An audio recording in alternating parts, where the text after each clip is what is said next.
0437 poste 0 ou visitez le aqdr-québec.org. Cette publicité est rendue possible grâce au financement de l'Appui Capital National.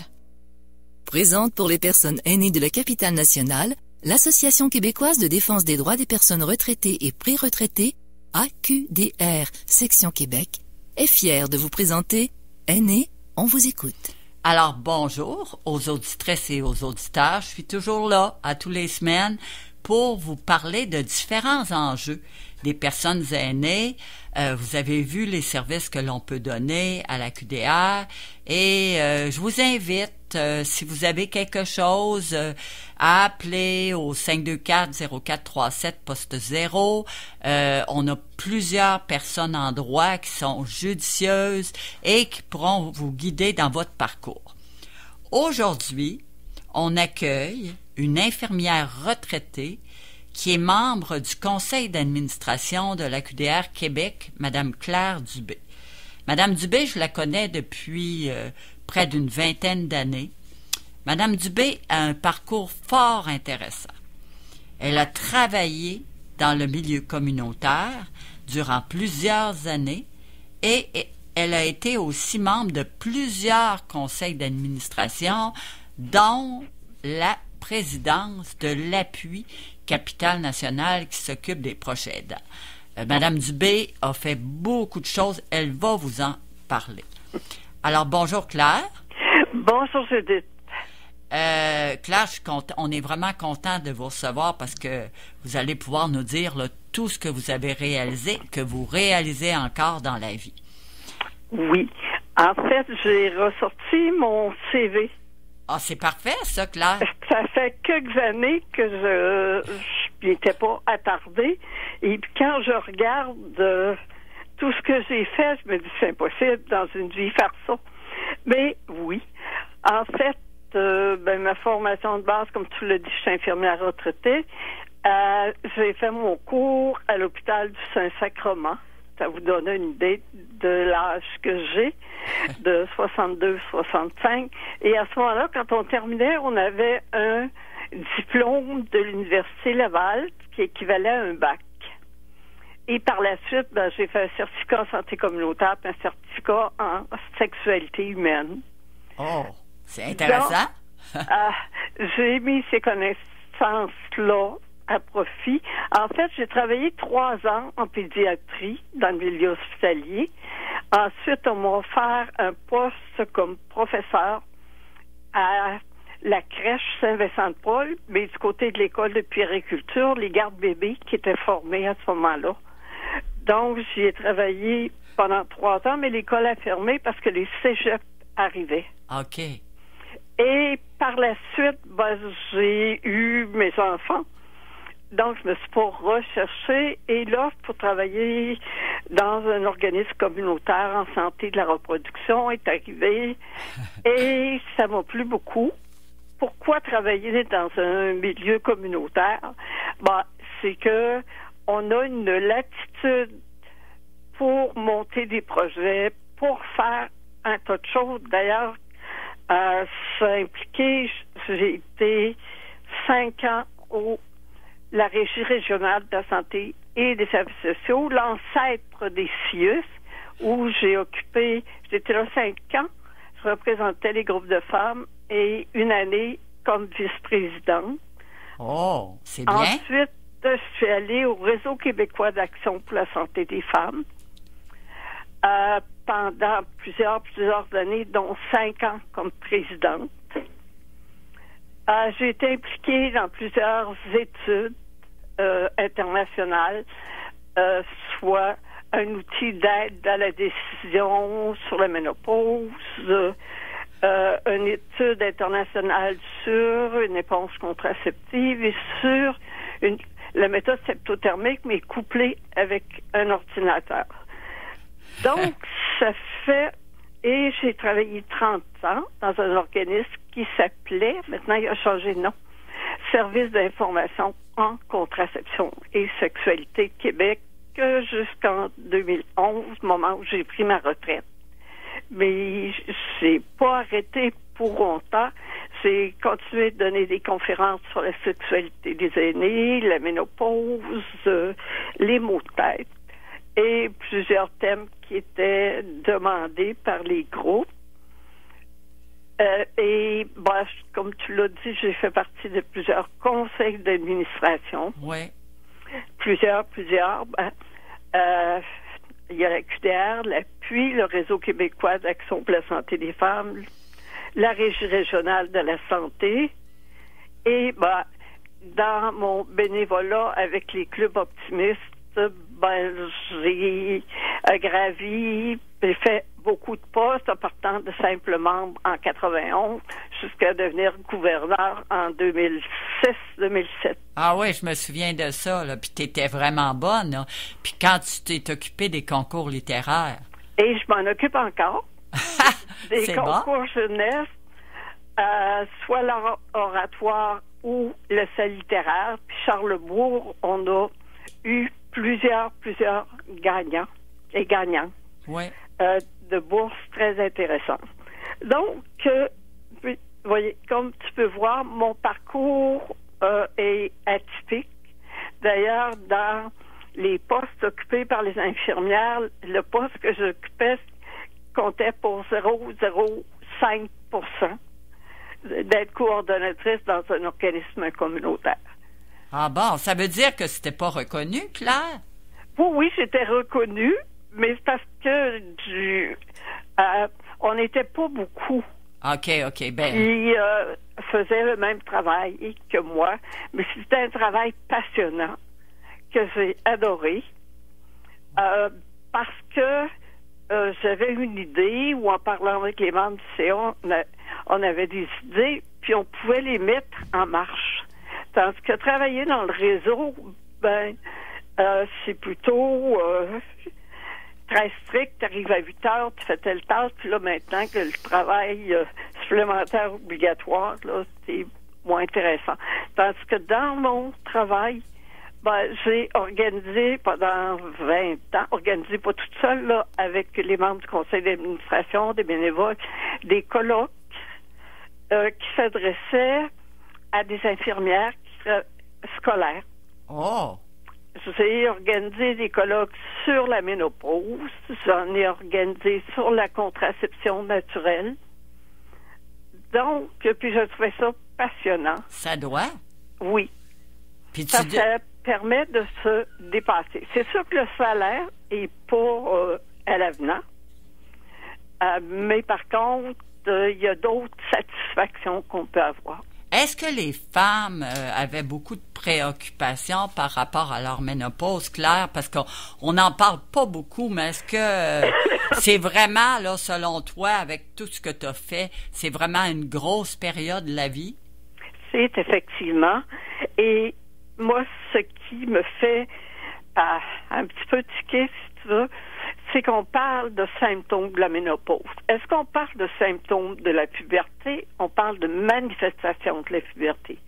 Alors, pourquoi ne pas parler de manifestations de la ménopause? C'est l'inverse de la puberté et on entend tellement de choses, c'est tellement négatif que j'ai animé pendant une dizaine d'années 4 ateliers par année. Les ateliers c'était 4 rencontres où l'on pouvait aller avec les femmes un peu plus loin, essayer de voir comment elles pouvaient améliorer leur situation. C'est quoi les moyens qu'on peut prendre pour soulager les bouffées de chaleur? Parce que ça peut être très, très incommodant.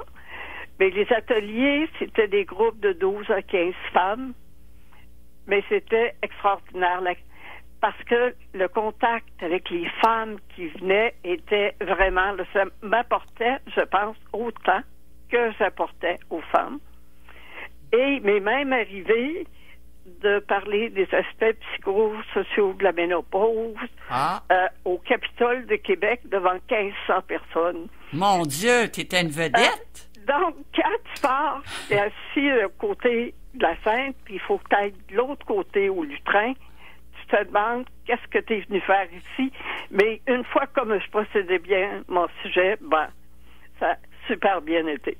Je vais te poser une question que je me pose tout le temps. Est-ce que, tu sais, il y a des hommes aussi qui ont de l'andropause? Oui, tout à fait. Et on n'en parle pas beaucoup? On en parle encore moins que la ménopause. Donc, alors, pourquoi qu'on met tout le gros paquet sur les femmes avec la ménopause, puis l'andropause, ça a des symptômes aussi, là, puis on n'en parle pratiquement pas. Comment t'expliques ça sociologiquement, Claire? Psychologiquement, c'est que les femmes sont plus portées à se préoccuper de leur santé, parce que les hommes, ça va passer. Mais chez les hommes, c'est quand les problèmes érectiles se pointent que à ce moment-là, ils vont consulter. OK. Autrement, non. Autrement, les hommes ont à peu près les mêmes symptômes, manifestations, on s'entend, que les femmes. Parce que pourquoi on a des manifestations, soit de l'andropause ou soit de la ménopause, c'est que nos hormones féminines ou masculines diminuent et ça nous amène plein de petites choses. Mais la façon dont Véronique Cloutier présente la ménopause, je vous dis que dans toute ma carrière, j'en ai pas beaucoup rencontré qui ont vécu tout ce qu'elle a vécu. Puis je la crois là. Mais par contre, c'est plus des symptômes, un mal de vivre, les bouffées de chaleur, les sueurs nocturnes, qui étaient les manifestations les plus dont on parlait le plus. Okay. Il y avait aussi des répercussions sur la sexualité des femmes et des hommes. Ça, il fallait y aller avec plus de délicatesse pour leur permettre de s'exprimer. C'est pour ça que mes ateliers avaient juste 12 à 15 personnes. Ah, je comprends, parce que tu peux pas dire ça devant tout le monde, là. C'est un peu difficile. C'est quoi, selon toi, durant cette période-là, là, parce que tu as bouclé beaucoup de boucles, les expériences qui ont été les plus difficiles? J'ai été pendant 4 ans co-rédactrice d'un bulletin d'information sur la ménopause qui s'appelait, parce que je pense que ça n'existe plus, qui s'appelle Une véritable amie. Donc, on répondait aux questions des femmes de thèmes qui les touchaient à l'étape de la ménopause. Et ça m'a pris 4 ans pour comprendre que j'avais plus de facilité à l'oral qu'à l'écrit. Écrire style télégraphique. D'ailleurs, j'ai fait plusieurs brochures, plusieurs dépliants, puis vraiment toc, toc, toc. Tandis que faire des belles grandes phrases, ça, oui, j'y arrive, là, mais j'ai trouvé ça plus difficile. Mais ça a quand même été une expérience extraordinaire. Ouais, mais c'est bon que tu aies fait ça pareil. Ça veut dire que tu es allé au bout de tout, de toi-même, d'une certaine façon, parce que ça complète. Mais où est-ce qu'on peut retrouver toutes ces informations-là, Claire, là? Est-ce qu'il y en a autant que quand tu étais là, sur la ménopause, tout ça? Il y en a autant, sinon plus, mais comme sur n'importe quel sujet, il y a du vrai et il y a du faux. OK, je comprends. Donc, ceux qui sont pour les produits naturels, quand je pense au soya, par exemple, manger des graines de soya, ça peut aider pour certaines femmes qui vivent des manifestations de ménopause. Mais il y a aussi le côté hormonothérapie qui n'est pas du poison. Là, ça peut aider énormément de femmes. D'ailleurs, quand j'avais travaillé avec France Légaré sur un outil d'aide à la décision, à ce moment-là, on le regardait avec les femmes et les femmes se faisaient une idée de ce qui était bon pour elles. Donc, il n'y a pas de bonne ou de mauvaise, mais les adeptes des produits naturels, souvent, ils poussent les choses un petit peu trop loin. Ouais. Puis ceux qui sont pro-hormones aussi. Il y a quelque part un juste milieu qui va faire que pour les femmes, c'est ça leur choix. OK. Là, je vais aborder l'autre point. Oui. Vous êtes rendu, comme moi-même, une femme aînée. Oui. Ça veut dire quoi maintenant? Est-ce que vous avez vu votre vie changer? Comment sentez-vous le regard des autres? Allez-y, Madame Dubé. Oui. Regarde, pour moi, je veux pas, j'ai été obligée d'un peu diminuer mes activités parce que je veux pas, l'âge étant là. Mais on peut pas juger par la couleur de mes cheveux parce qu'à 35 ans, j'avais les cheveux blancs. Donc, ils sont encore blancs. Mais j'ai encore plein d'activités. Je suis membre d'un club FADOC, d'un club optimiste. Après ça, la QDR, les fermières. Donc, j'ai encore plein d'activités où j'ai des responsabilités. Ça peut être aussi simple que de faire une chaîne téléphonique avec le club FADOC pour rejoindre les aînés qui n'ont pas accès à Internet. Ouais. Puis ça, il y a beaucoup d'aînés qui ne peuvent pas en avoir, because les femmes, il y a des hommes aussi, mais les femmes qui travaillaient pas, comme on disait, parce qu'il n'y avait pas le temps, mais les femmes au foyer, les femmes de ma génération, beaucoup restaient à la maison pour élever les enfants. Donc, comme disait Yvon Deschamps, la mère Chenot ne travaille pas à trop d'ouvrage.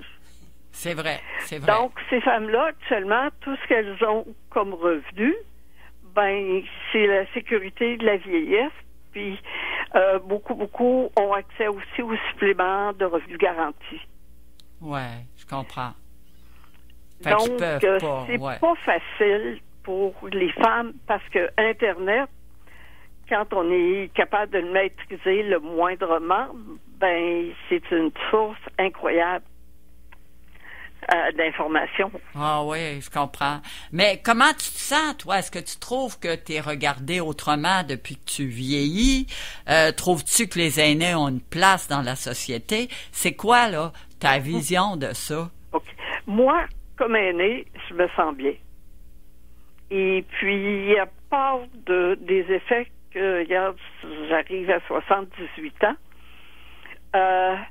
qu'il y a des choses qu'il faut lever le pied un peu, comme donner des conférences de 3 heures, là, ça me demande trop d'énergie.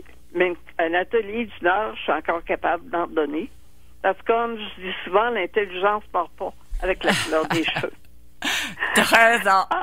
Et puis, c'est ça. Pour moi, ce que ça a changé, pas tant de choses que ça, parce que comme tu peux voir, je suis quand même impliquée dans plusieurs choses. Et puis, j'ai plusieurs hobbies. Je fais beaucoup d'artisanat. Donc, mes journées passent si je les vois pas. Bon, ça, c'est formidable, là. C'est vraiment formidable. Qu'est-ce que tu penses des grands enjeux des aînés maintenant, là, avec tout ce qu'on vit? C'est quoi, là, les grands enjeux? Parce que tu as vu, avec la COVID, l'isolement, tu as vu aussi avec l'inflation, tu vois la crise de logement, tout ça. C'est quoi, pour toi, les grands enjeux des aînés maintenant? Les grands enjeux, entre autres, c'est de permettre d'avoir accès aux soins à domicile. Et puis ça fait des années qu'à travers la FADOC ou à travers d'autres organismes, on se bat pour que les femmes et les hommes aussi puissent avoir accès aux soins à domicile. D'abord, ça coûte beaucoup moins cher et les gens peuvent demeurer dans leur milieu avec leurs affaires. Parce qu'il faut être bien conscient que quand une personne est rendue en CHSLD, il reste pas grand chose de ce qu'elle possédait. Regarde, il y a de la place pour mettre 2-3 photos, il y a de la place pour un lit simple, un petit bureau, puis une chaise berçante. Puis quand il faut entrer une civière dans les jambes, c'est difficile. Donc, puis un des grands enjeux aussi, c'est de combattre l'âgisme. L'âgisme, pour moi, j'ai trouvé une belle définition. Vieillir, c'est associé à des mots comme perte, fardeau, maladie, santé fragile. Il perd de son charme, dépouille de toute sa beauté et contribue à l'âgisme. Cette discrimination fondée sur l'âge dont sont quotidiennement victimes des personnes aînées. On va prendre les décisions à leur place. concernant leurs soins de santé, c'est sûr qu'une personne qui est rendue au grade 7 de la maladie d'Alzheimer, c'est évident qu'elle peut pas prendre des décisions pour elle. Mais avant d'en arriver là, regarde, on considère que les aînés peuvent se considérer en relative bonne santé jusqu'à l'âge de 85 ans. Puis ils sont productifs. Il y a beaucoup d'aînés qui s'impliquent dans des organismes communautaires. Ouais, mais là, avec la pandémie, on leur a dit qu'ils étaient trop vieilles, qu'ils étaient trop fragiles, qu'il fallait qu'ils s'isolent.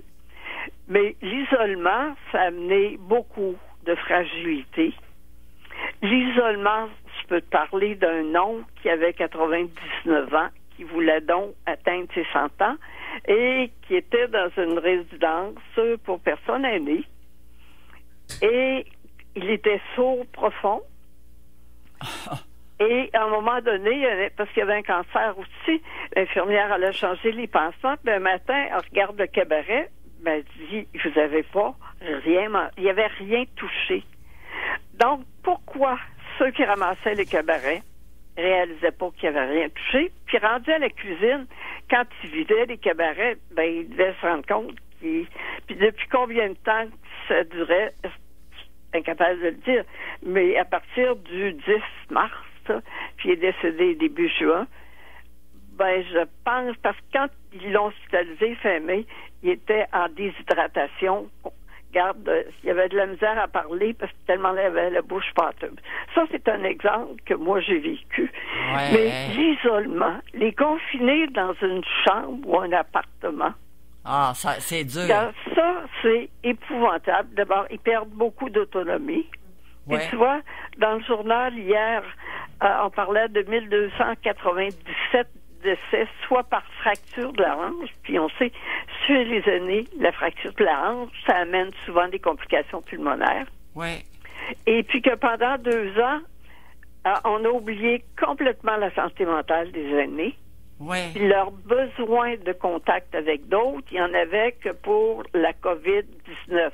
Il pouvait y avoir un cas dans une résidence de 120 personnes, et là, tout le monde était confiné. On avait tellement peur parce que quand tu as 90 ans, t'es fragile, mais tu as aussi besoin de contact avec les autres. C'est vrai. Et ça, puis une chose, moi, qui m'a vraiment, qui est venue me chercher, c'est le fait que les proches aidants n'ont pas pu entrer dans les résidences ou dans les CHSLD.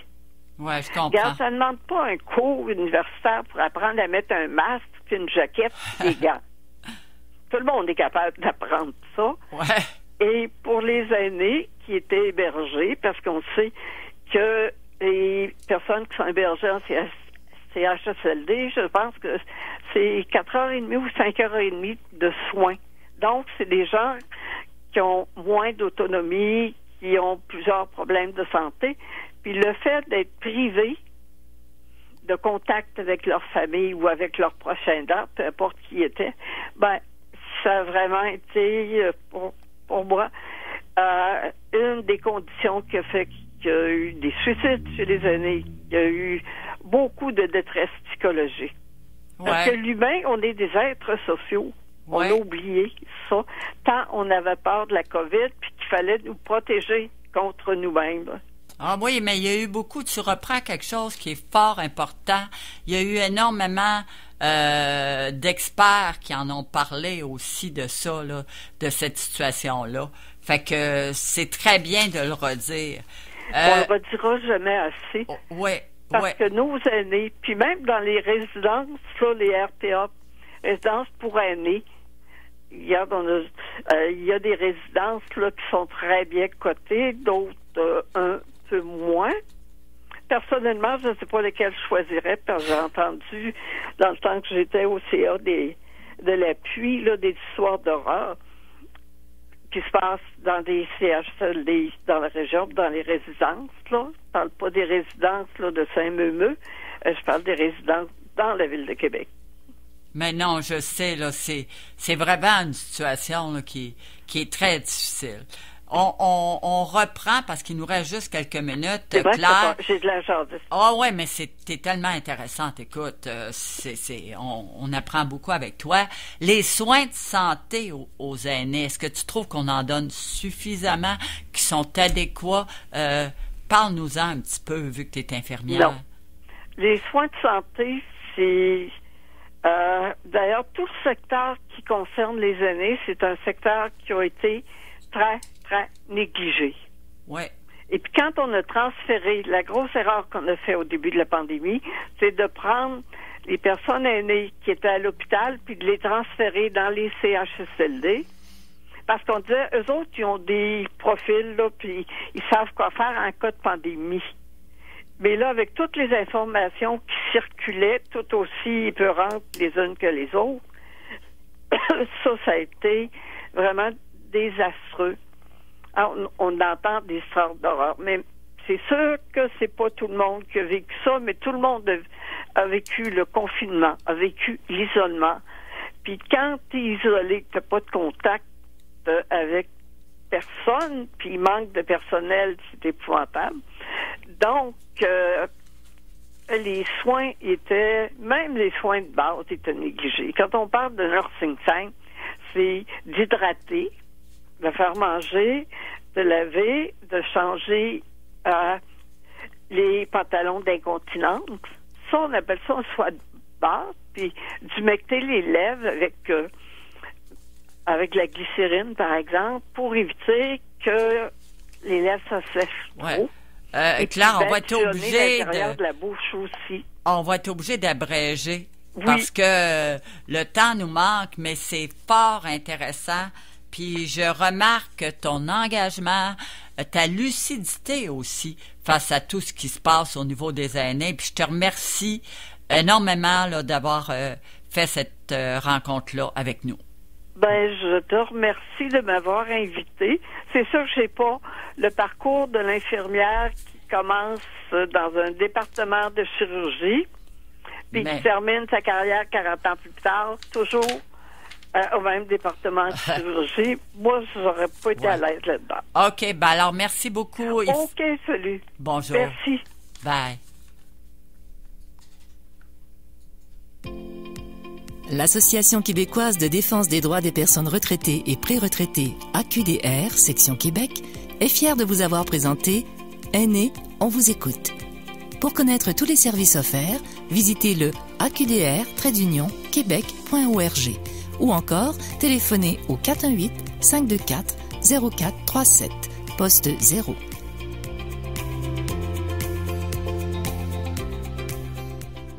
Vous êtes une personne aînée ou prenez soin d'un aîné? Saviez-vous qu'à l'AQDR Québec, on vous accompagne gratuitement pour compléter différents formulaires gouvernementaux, chercher les crédits d'impôt auxquels vous avez droit ou encore obtenir des conseils juridiques? Ces services sont offerts au bureau de l'AQDR Québec ou par téléphone. Informez-vous sur tous les services offerts en téléphonant au 418-524-0437 poste 0 ou visitez le aqdr-québec.org. Cette publicité est rendue possible grâce au financement de l'Appui Capital National. Cette année, le Radioton de CKRL sera du 27 au 29 mai prochain. L'objectif, soutenir CKRL et la relance culturelle prise 3. Faites un don de 20$ et plus avant le vendredi 27 mai à 17h et courez la chance de gagner le prix spécial Don Pré-Radioton, offert par le Lopenter, soit un panier de légumes frais à toutes les semaines pendant 16 semaines de juin à octobre, d'une valeur de 400$.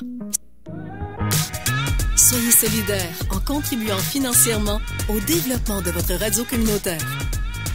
C'est le grand retour du festival Jour de cirque et cette année, l'École de cirque de Québec présente à nouveau ses spectacles Zoom Cirque. 4 spectacles de 30 minutes, inédits et gratuits et présentés par ses talentueux étudiants à la formation supérieure.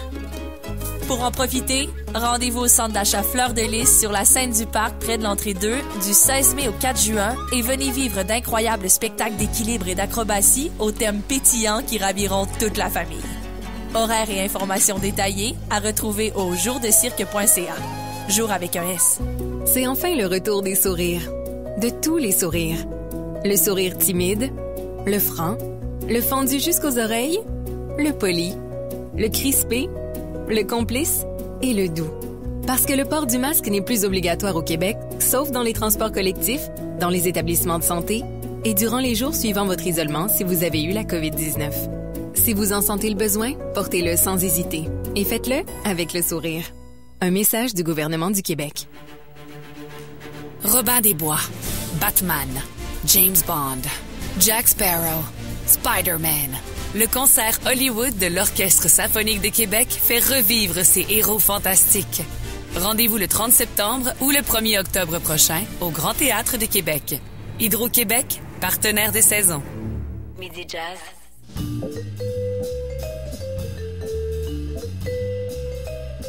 Midi Jazz vous est présenté par Audiolite, l'expert en son et images.